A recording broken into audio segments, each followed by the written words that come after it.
shall not be swayed. Our lives shall not be swayed. Unbirth until life closes.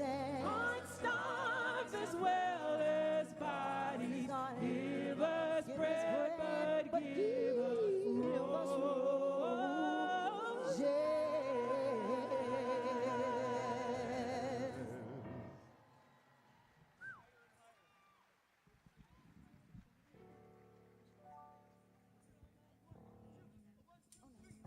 Your love keeps lifting me. Love keeps lifting me, keeps lifting me higher and higher. Your love keeps lifting me. Love keeps lifting me, keeps lifting me higher and higher. Your love keeps lifting me. Do, do, do, do, do, do, do.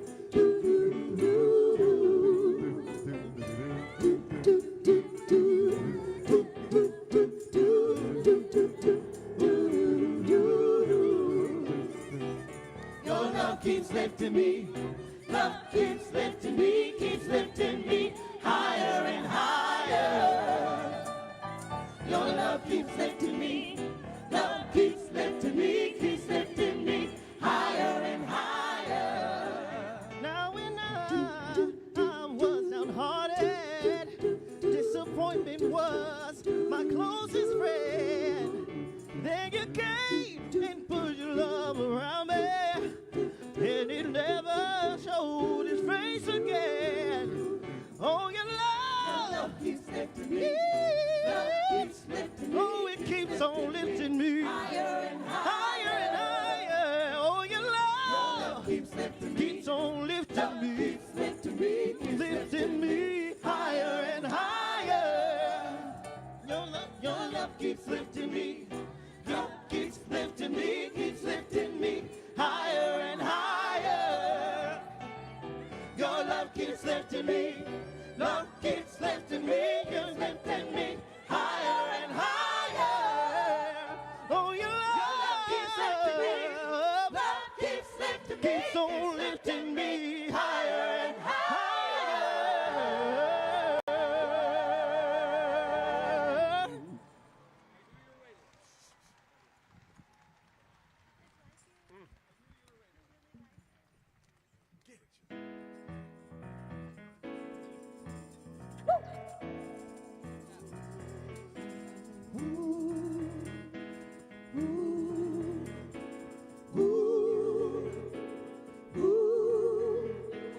Like a warrior that fights in battle, I know the taste of victory.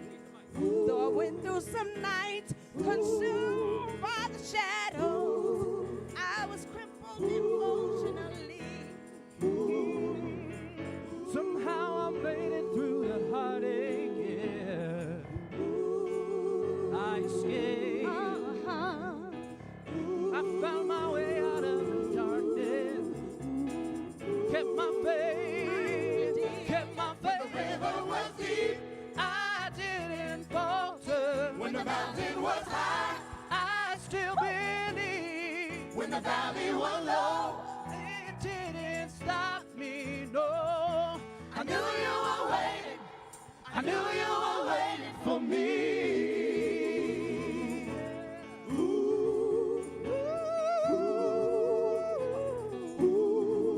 Yeah.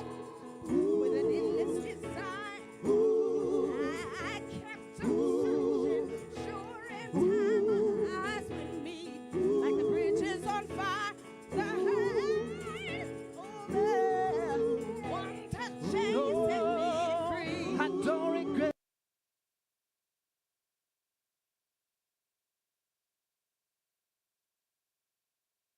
When I think of all you do, I just When the river was deep. I didn't falter. When the mountain was high. I still believe. When the valley was low. It didn't stop me, no. I knew you were waiting. I knew you were waiting for me. So we were drawn together through destiny.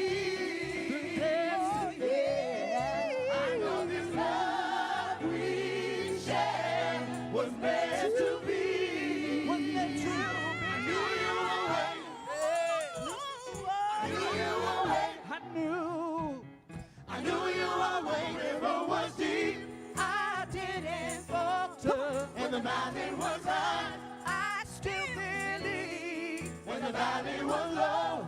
It didn't stop me, no. I knew you were waiting. I knew you were waiting for me.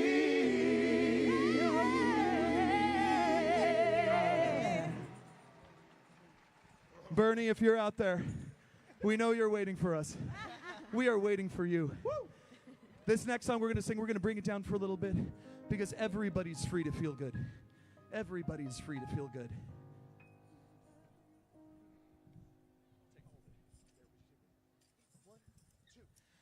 Everybody's free. Everybody's free. Everybody's free. Everybody's free.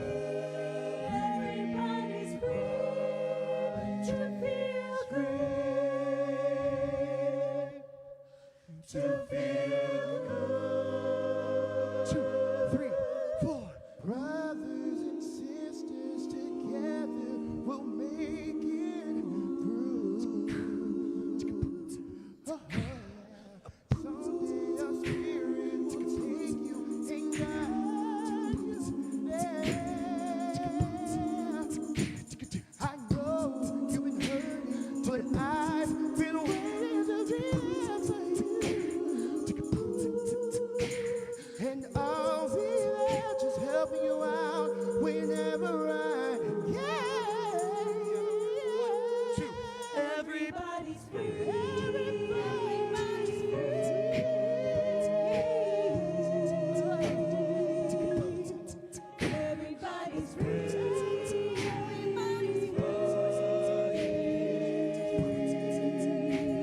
free. To feel good. That's it. Thank you.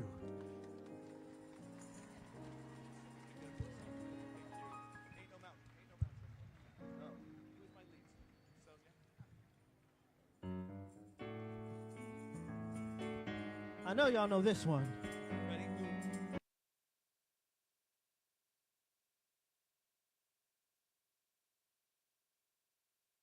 Ain't no river wide enough, baby. If you need me, call me. No matter where you are, no matter how far. Don't worry, baby, just call my name. I'll be there in a hurry. You don't have to worry. Don't you know? Ain't no mountain high enough. Say, ain't no valley low enough. Ain't no river wide enough. That's gonna keep me from getting to you, baby. Remember the day Yeah. I set you free. I told you you could always count on me, darling. From that day on, Oh, yeah. I made a vow. I'll be there when you want me, Yeah. some way, somehow. Don't you know that there ain't no mountain There ain't no high mountain enough? high Let me hear you. Ain't no valley low enough. Ain't no river wide enough.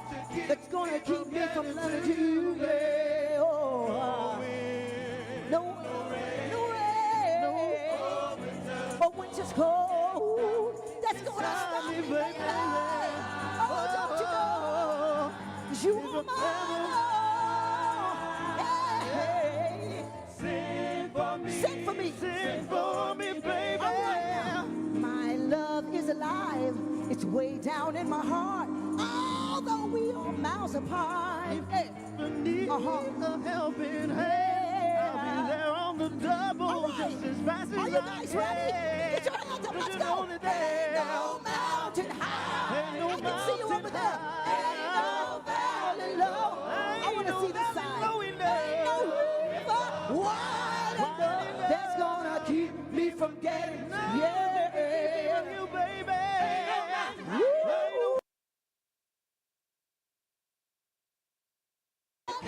To keep me from you, baby. It don't matter. You can do it if you try. That's gonna keep me from you. Get your hands, come on. Let me see your hands wave like this. Let's go. Mountain high. Woo. To keep That's me gonna from get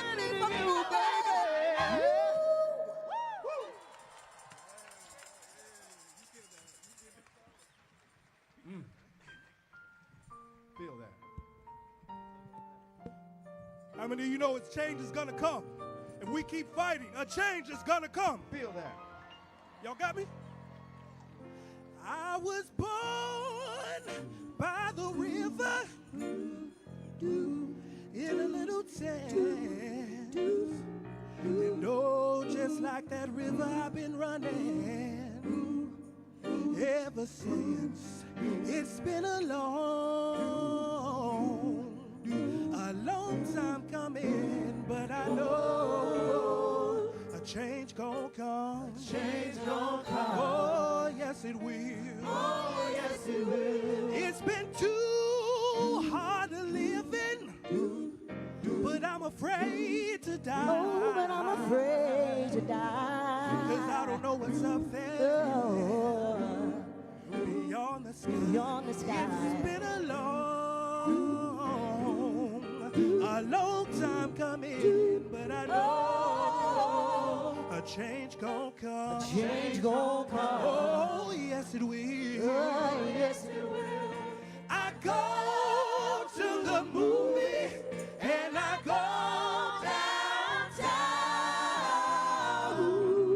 Somebody keep telling me don't hang around. See, it's been a long time coming, but we know a change gon' come. A change gon' come. Oh, yes it will. Oh, yes it will.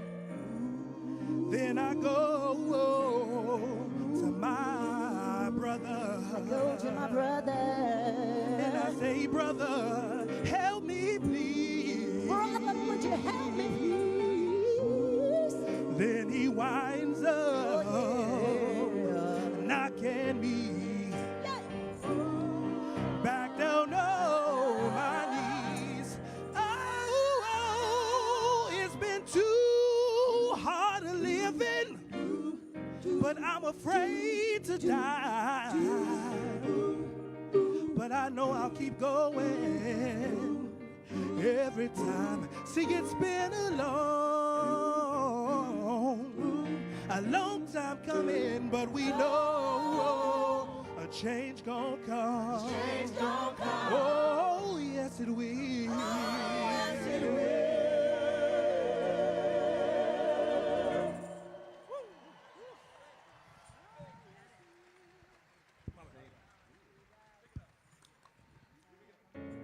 Y'all better think out there.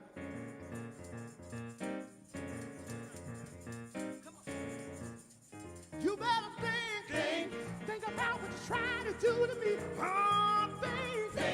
Let your mind go, let yourself be free.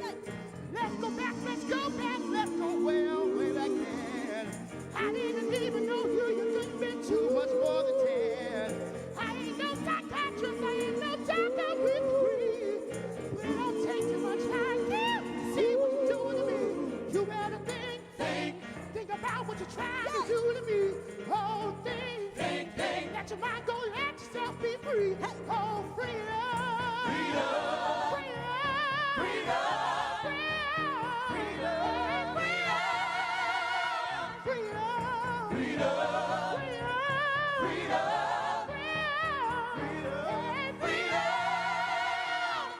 Hey, think about it.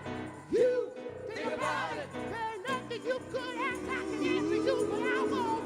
But I was going to change, but I'm not going to keep doing things I know. You better think about what you're trying to do to me. Oh, think. Let your mind go, let yourself be free. People walk around every day playing games, changing scores, trying to make people know that my love together. Don't lose yours. You better think about what you're trying to do to me.